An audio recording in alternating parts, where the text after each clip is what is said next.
Hali gani mwanafamilia wa channel tupendwa hii hapa ya Kilo Media. Kama ndo mara kwa kwanza basi nikusihi usisahau kusubscribe, kulike, kushare pamoja na kucomment, kwani ukifanya hivyo utakuwa umejiweka katika nafasi nzuri ya wewe kuweza kuenjoy na kufurahi pia.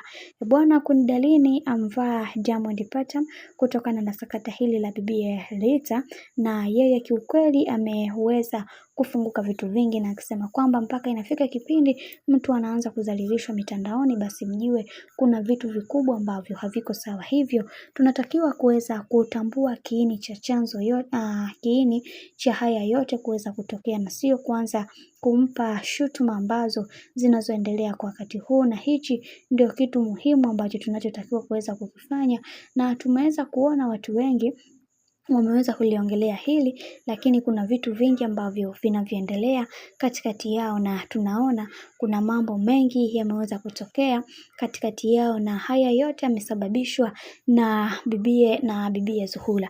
Sasa Kundalini yeye kitu ambacho alichoweza kukisema ni kwamba kiukweli naumia sana kuweza kuona maisha ya familia yangu yanavurugika, na kuweza kuona ndugu yangu wa karibu anadhalilishwa huko mitandaoni.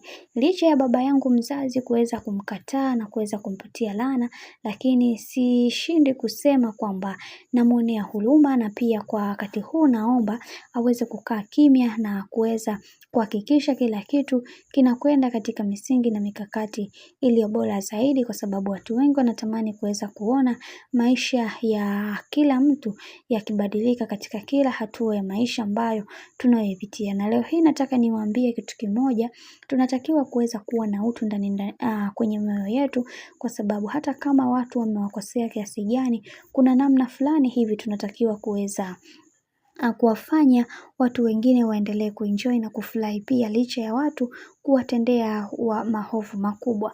Kiukweli kwa Kundalini ameweza kuongea kitu cha pointi, na wengi wao wakasema kwamba kuna mengi ya kujifunza kutoka kwa Kundalini, kwa sababu kuna vitu vingi vimetokea katika maisha yake, lakini wacha tuone mwisho wa haya yote itakuwaje, kwa sababu watu wengi wanatamani kuweza kuona maisha yakibadilika kadri siku zinavyozidi kwenda, na maisha haya yanatupaswa kuweza kusameheana kwenye kila jambo ambalo linalotokea. Kundalini ndio ambavyo yeye alivyoweza kusema hivyo. Bwana, mambo ni mengi sana kuhusiana na haya yote ambayo yanayoendelea kwa wakati huu.